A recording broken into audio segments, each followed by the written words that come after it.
Hey everybody, it's Sarah and it's Vlogust Day 6!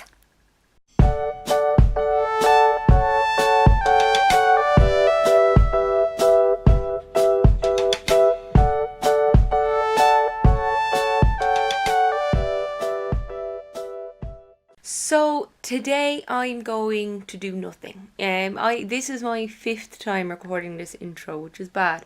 I've been interrupted a couple of times and then I made one and I said Vlogust Day 5 by accident. So yeah.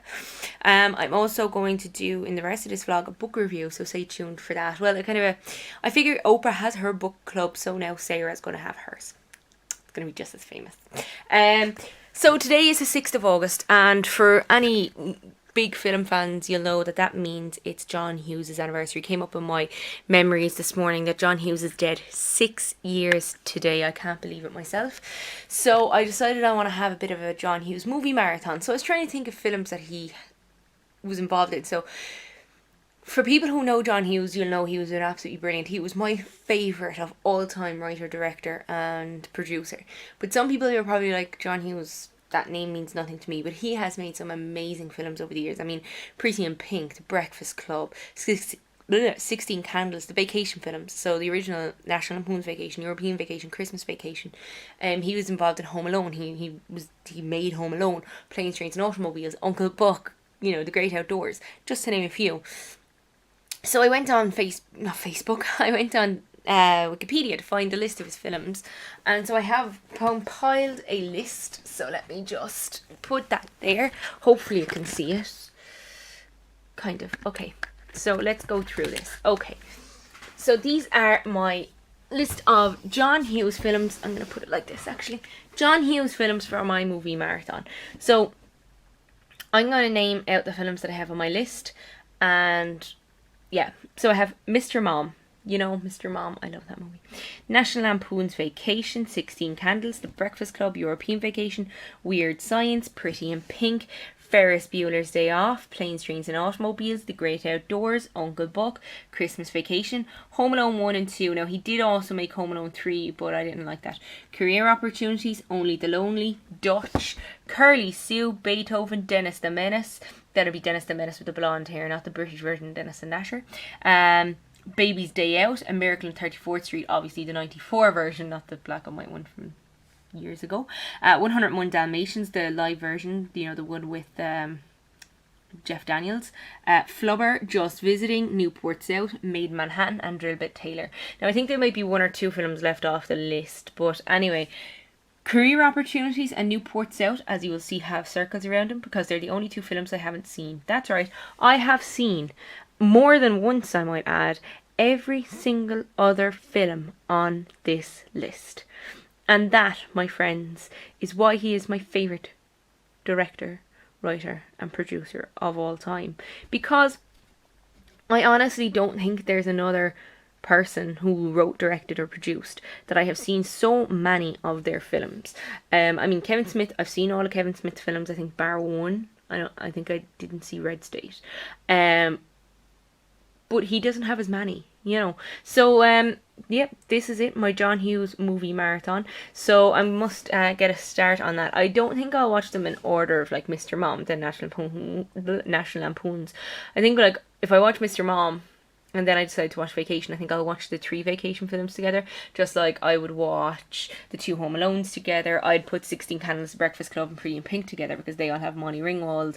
I'd put The Great Outdoors and Uncle Buck and Only the Lonely together. Trying to think. Yeah, because I don't think that there's any more. Oh, Planes, Trains and Automobiles. Home Alone 1 would then come with that because they all have, John Candy. First Bueller's Day Off then would be a standalone. I haven't seen Career Opportunities. I have a slight feeling that might have John Candy in it as well. Dutch is, that one is great. That one has Ed O'Neill in it. Ed O'Neill is the dad off of Married with Children and Modern Family. Curly Sue, I love Curly Sue. Dennis the Menace is great. I hadn't seen Dennis the Menace in years.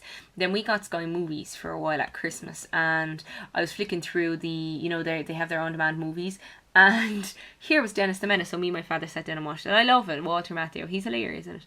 Baby's Day, I haven't seen that in years. Miracle on 34th Street. I mean, that is just my go-to Christmas film, along with Christmas Vacation, which is and Home Alone, which is kind of weird. 101 Dalmatians, I love it. Flubber. Just Visiting. Just Visiting is actually based on a French film, which stars Jean Reno, and he's actually in the American version as well. Anyway, so that's my list of films there. Not too many. So yeah, I'm going to do a little John Hughes Movie Marathon. Obviously not all in one day. This is going to become a couple of weeks, I'd say. And by weeks, I mean days, because yeah, that's what I do. So keep watching this vlog. If you want to watch my book review, please give me a thumbs up. Please share it with your friends. TTFN. This is my book review time. So, okay, I was in my room last night. I was reading my Kindle, and I thought, you know what? There's a lot of books on my Kindle that I have the paperback or the hardback version of, like so the physical version, and then I got the Kindle version as well, the ebook. And I decided to myself, you know what, I would like to do a book club, because I've read an awful lot of books and I think it would be interesting to share those books with other people. So I was racking my brain and I was like, what book can I start with? Sorry, I'm currently reading Looking for Alaska, and I thought, I've read it before, I could do that. And then that got me to thinking, well, why don't I do Paper Towns? So that's what I'm going to do. So the first book in Sarah's monthly book club is Paper Towns. So Paper Towns is a young adult novel. It was written by John Green. So John Green is a wonderful writer. He wrote The Fault in Our Stars, which of course was a huge film last summer, and he wrote this one, which is being made into a film, and it's coming out in Irish cinemas on August 17th. Once it does come out in the cinema, I will also go to see it, and sure, I might as well do a movie review. It's a part of Vlogust. So John Green is obviously an author, as I mentioned, but he's also a vlogger. So he is on Vlogbrothers with his brother Hank. He's big on YouTube. Like, he's on Mental Floss, he's on The Sci Show, Crash Course, just to name a few. So, you know, John Green is amazing. So, I was talking about John Hughes earlier and he's in my mind. So what is Paper Towns? Paper Towns, it's basically Paper Towns is something. It's actually a phrase that's not just derived from the book. It's an old phrase. I'm not going to tell you what Paper Towns means because it is actually revealed in the book. So I don't want to give that little spoiler away. So you do have to read the book or watch the film, because I'm sure it's explained in the film. But I'm just going to basically tell you a little overview of what the book is about. So the book is about this guy called Quentin. Quentin is your run-of-the-mill American teenager. He's not too popular, so he doesn't go to parties. He's not involved in every group in school and things like that. But he's got two really close friends, Ben and Radar. And Ben and Radar, you know, they probably, I suppose, they're kind of like the three friends. They do anything for one another. Ben and Radar are a little bit more active than him. They're involved in the band and schoolwork, so he just kind of hangs around waiting for them. And then there's another character called Margot. Margot is Quentin's neighbour. They've known each other since they were children, because they've lived next to one another. But as they got older, they kind of went separate paths because Margot became popular and, well, Quentin didn't.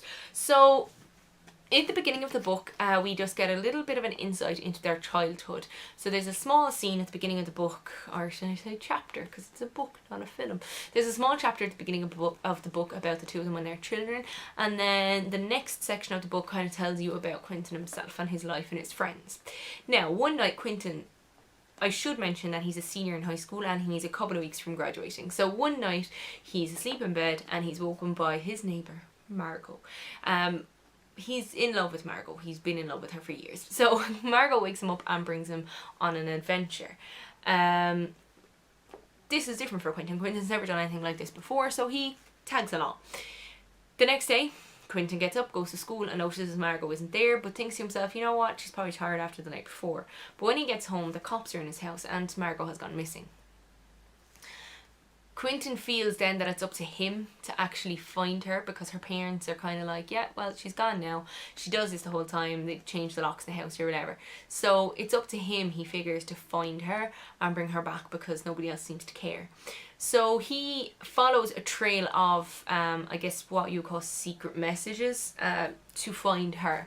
And along the way, he discovers things about himself, about his friends, and about the mysterious Margot Rothspielman. I don't want to give too much about the book away, but what I would say is it's a very good read. I mean, when I sat down and read this first, I read the first 150 something pages all in one go. The book is 300 pages long, so I read half the book in one go. I mean, it's literally one of those books that once you start reading it, you can't put it down.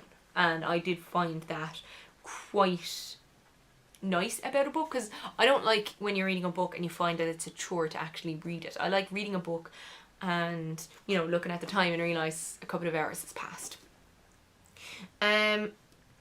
In the book, I guess what Quentin discovers is that people aren't always the way that they seem, you know, so everyone in high school and in the real world has a facade about them, and that's not necessarily the real facade. So on his journey not only to find Margot herself, the physical person, he also wants to find Margot and her personality.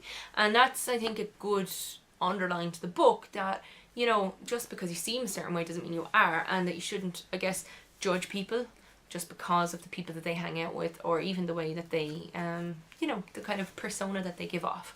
What I would say is, to anybody who hasn't read the book, you should definitely read it. Now, maybe the book and the film might not be anything alike, or they could be very closely linked. I don't know. I know that John Green is involved in the making, or was involved, I should say, in the making of the film, so he was on set. So I'm assuming that that meant for him that he had his hand in there, and that would mean that he had some involvement in the filmmaking, so therefore it would stay close to his piece of work, you know.